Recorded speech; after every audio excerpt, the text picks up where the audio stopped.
Hello everyone, मैं अनिल कुमार सिंह स्वागत करता हूं आपका आपके यूट्यूब चैनल विश्व भारती क्लासेस में। आज हम बात करने जा रहे हैं झारखंड लोक सेवा आयोग की मुख्य परीक्षा में इंडियन इकोनॉमी से कैसे अच्छा नंबर लाया जाए, कैसे इसकी तैयारी सहजता से की जाए, किस तरीके से इसको लिखने में हम लोग कंफर्टेबल हो सकें। अमूमन विद्यार्थी इंडियन इकोनॉमी को लेकर के फंसते हैं या उनके दिमाग में ये परसेप्शन चलता है कि ये बहुत टफ है, हमको डेटा याद करना है, तो ये करना है वो करना है। इन चीज़ों के पचड़ों में बिल्कुल भी मत पड़िए। सबसे आसान तरीका ये होगा इस सब्जेक्ट में अच्छा करने के लिए कि सबसे पहले आप अपने जो सिलेबस है उसको अच्छे तरीके से पढ़िए। आप पाएंगे कि कई सारी चीज़ें ऐसी हैं जो अलग अलग टॉपिक के रूप में आपके सामने रखे गए हैं, लेकिन कहीं ना कहीं एक टॉपिक का ही वो दूसरा भाग होता है। तो अगर आप टॉपिक को अच्छे से कर लेते हैं तो आप आसानी से आंसर करने की स्थिति में होंगे। पहला बात तो आप ये जानिए कि ये इंडियन इकोनॉमी है, इकोनॉमिक्स नहीं है, अर्थशास्त्र नहीं है, अर्थव्यवस्था है। मतलब अर्थशास्त्र का व्यवहारिक पक्ष है। तो व्यवहारिक पक्ष है तो व्यवहार में आप कई सारी बातों को जानते हैं, निश्चित तौर पर जानते हैं। उसको सिर्फ भाषा देने की आवश्यकता होगी। कुछ एक उदाहरण देकर के हम आपको बताएंगे भी, लेकिन सबसे पहले तो ये जरूरी है कि इस सब्जेक्ट में जितने भी टॉपिक हैं उनके मीनिंग को आप निश्चित तौर पर जानिए। जैसे मेरे हाथ में सिलेबस है, अगर हम लोग इसी को उठा करके देखना शुरू करें तो हम लोग ये पाएंगे कि जो पहला सेक्शन है basic feature of Indian economy, अब इसमें नेशनल इनकम से तो खैर पिछली बार क्वेश्चन आ चुका है, तो इस बार संभव है कि यहाँ से क्वेश्चन ना पूछा जाए। ये मेरे गेस में भी नहीं है क्योंकि हम गेस भी आप लोगों को प्रोवाइड किए हैं। Inflation concept, control of inflation, monetary और फिस्कल जो पॉलिसी है उसके कंट्रोल का। तो सबसे पहले आपको इन्फ्लेशन को समझना होगा। अगर इन्फ्लेशन आपके दिमाग में है तो आप इसका आंसर कर सकते हैं। आज क्लास के दौरान एक बच्चे ने पूछा कि सर अगर मिनिमम सपोर्ट प्राइस से संबंधित इन्फ्लेशन को क्वेश्चन जोड़ दे तो कैसे करेंगे। तो पहले तो आपको इन्फ्लेशन के कारणों को जानना होगा, और दूसरा है कि एमएसपी और इसका क्या संबंध है, तो एमएसपी को जानना होगा। अगर हम लोग सीधे तौर पर सिंपल तरीके से समझने का प्रयास करें कि एमएसपी क्या है, तो एमएसपी बेसिकली किसानों को उनके उत्पाद का एक उचित कीमत दिलाने का गारंटी है। अगर ये गारंटी है तो इसका मतलब कि किसान जो होगा वो मोटिवेट होगा और ज़्यादा प्रोडक्शन करेगा। प्रोडक्शन अगर ज़्यादा होगा तो इन्फ्लेशन के कारण हो जाएगी। तो डिमांड और सप्लाई में अगर डिसबैलेंस होता है तो इन्फ्लेशन की उत्पत्ति होती है। तो ऐसे आप ऑब्जर्व करके प्रैक्टिकल अप्रोच से ऑब्जर्वेशनल बातों को लिखते हुए आंसर को बढ़ा सकते हैं। ठीक है, तो कुछ चीजें ऐसी हैं जो आपको रटने की आवश्यकता नहीं होगी, आपको सोच करके आंसर करने की आवश्यकता होगी। फिर है कि इन्फ्लेशन के हाल में बढ़ने के या मुद्रास्फीति या महंगाई बढ़ने के कारण क्या है। तो हम लोग देख रहे हैं कि वर्ल्ड लेवल पर कई सारी ऐसी समस्याएं हैं जो डायरेक्टली और इनडायरेक्टली आज इस ग्लोबलाइजेशन के दौर में इंडियन इकोनॉमी को या पूरी दुनिया की अर्थव्यवस्था को प्रभावित करती है। रसिया यूक्रेन का उधर चल रहा है, इजराइल फिलिस्तीन का चल रहा है, तो इन चीज़ों का भी असर होता है। ये सब चीज़ें ऐसा नहीं है कि आप नहीं जान रहे या इसके लिए आपको कोई गूढ़ अध्ययन की आवश्यकता है। तो प्रैक्टिकल ऑब्जर्वेशन, अखबार पर नज़र रखिए, सोचिए, आपका आंसर यहाँ से भी हो जाएगा।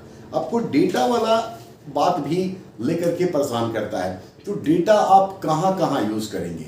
ठीक है, डेमोग्राफिक से जुड़ा हुआ जो डेमोग्राफिक फीचर है वो एक टॉपिक है जहां आपको डेटा याद करना होगा। डेमोग्राफिक डिविडेंड से जुड़ा हुआ क्वेश्चन होगा तो थोड़ा आपको वहां पर डेटा याद करना होगा कि भारत का जो पॉपुलेशन है उसका अगर हम लोग पिरामिड बनाए तो किस एज ग्रुप के लोग कितने आते हैं, और फिर डेमोग्राफिक डिविडेंड का अगर मतलब है आपको पता है तो उस एज ग्रुप का जो संख्या है उसके अकॉर्डिंगली आप जोड़ करके आप अपने आंसर को आगे ले जा सकते हैं। ठीक है, तो कुछ जगह पे आपको डेटा याद करने की आवश्यकता होगी।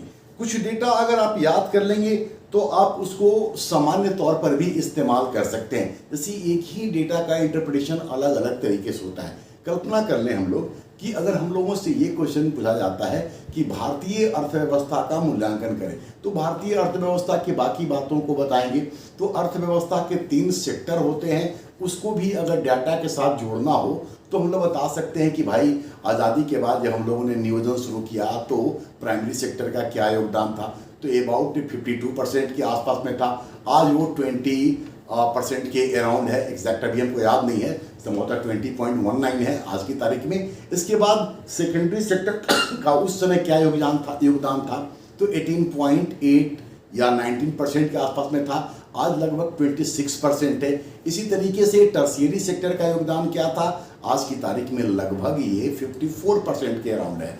तो एक तो ये कि हम लोग देखते हैं कि प्राइमरी सेक्टर आज़ादी के बाद ज़्यादा था, अभी कम हो गया है। तो अर्थव्यवस्था का सामान्य नियम भी अगर हमको पता है कि जैसे जैसे अर्थव्यवस्था आगे जाती है, विकसित होती है, प्राइमरी सेक्टर का योगदान गिरता है और सेकेंडरी और टर्शियरी सेक्टर का योगदान गिरता है। तो ये हम डेटा के माध्यम से दिखा सकते हैं। अब इसी का दूसरा पहलू मूल्यांकन कर रहे हैं तो एक और अच्छा भी दिखाया कि हमारी अर्थव्यवस्था आगे जा रही है, इसलिए कि प्राइमरी सेक्टर का योगदान गिर रहा है, अर्थव्यवस्था के नियमों के अनुसार सेकेंडरी टर्शियरी बढ़ रहा है। लेकिन दूसरी ओर हम लोग ये भी इसको बता सकते हैं कि ये एक मतलब असंतुलित विकास को भी प्रदर्शित करता है, क्योंकि प्राइमरी सेक्टर से लगभग 48.9% लोग आज भी जुड़े हुए हैं और उनका कंट्रीब्यूशन है 20.19%, ठीक है। जबकि जो रेस्ट हमारा श्रम बल है उनकी संख्या लगभग बराबर है, 48.9 यहाँ बोल रहे हैं, तो लगभग 51% के अराउंड उधर है और उनका कंट्रीब्यूशन आप देख लीजिए तो लगभग 80% के अराउंड है। तो ये अर्थव्यवस्था के एक असंतुलित रूप को भी दिखला रहा है।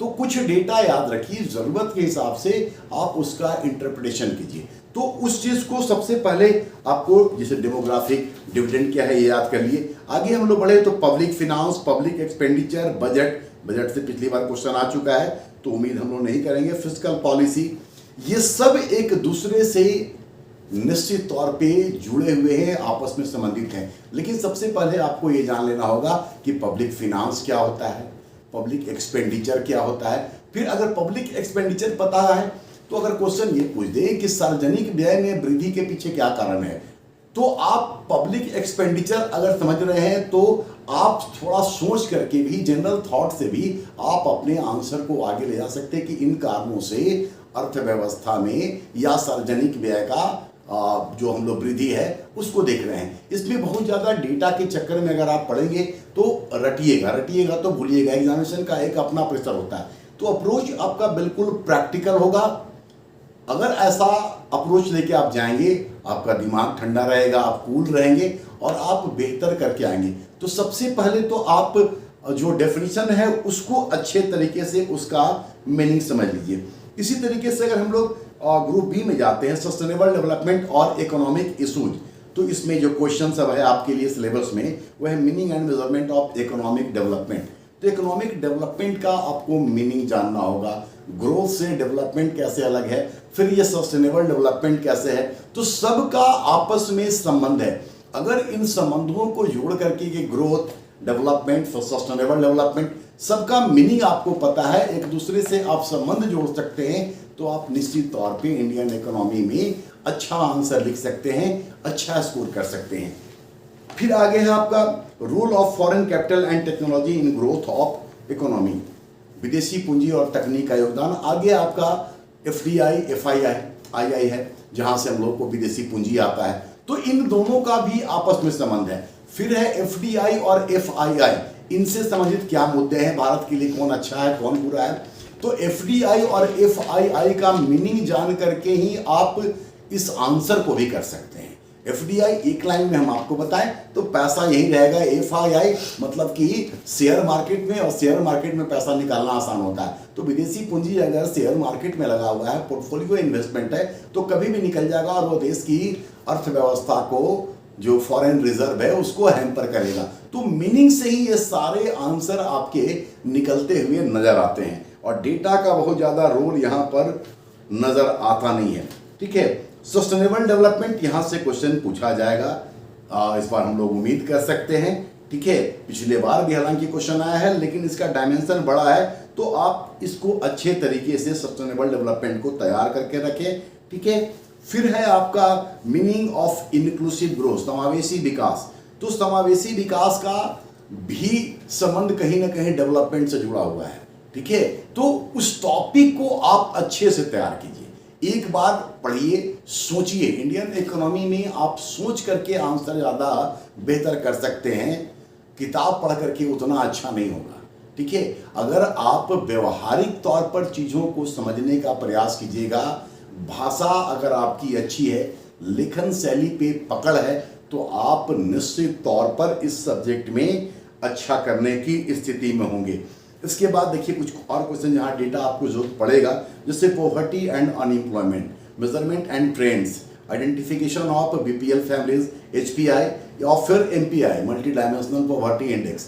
तो इन जगहों पे थोड़ा सा आपको आंकड़ों के थ्रू अगर आप अपने आंसर को आगे ले जाएंगे तो आप बेहतर कर सकते हैं। तो कुछ आंकड़े आप एक जगह निकाल करके रख लीजिए, सबका मीनिंग एक बार आप निश्चित तौर पे अच्छे तरीके से पढ़ लीजिए और पढ़ करके उसको समझ लीजिए, और फिर उसको बाकी जो टॉपिक है कैसे एक दूसरे से जुड़ेगा इसको समझ लीजिए। देखिए, इंडियन इकोनॉमी का जो भी एस्पेक्ट है सब कहीं ना कहीं एक दूसरे से डायरेक्टली और इनडायरेक्टली जुड़ा हुआ है, चाहे गरीबी का संबंध बेरोजगारी से हो या गरीबी बेरोजगारी का संबंध पॉपुलेशन से हो, इन चीज़ों को आपस में जोड़ लीजिए। इसी से जुड़ा हुआ हमारा बैंकिंग सेक्टर है कि भाई पैसा वहाँ कैसे जमा हो, कैसे उसका आधारभूत संरचना में निर्माण होगा, आधारभूत संरचना का निर्माण होगा तो रोजगार मिलेगा, तो बेरोजगारी दूर होगी, तो गरीबी दूर होगा। ये सब कुछ जुड़ा हुआ है। वैश्वीकरण है, एलपीजी का कॉन्सेप्ट है, विदेशी कंपनियां भी आएंगी,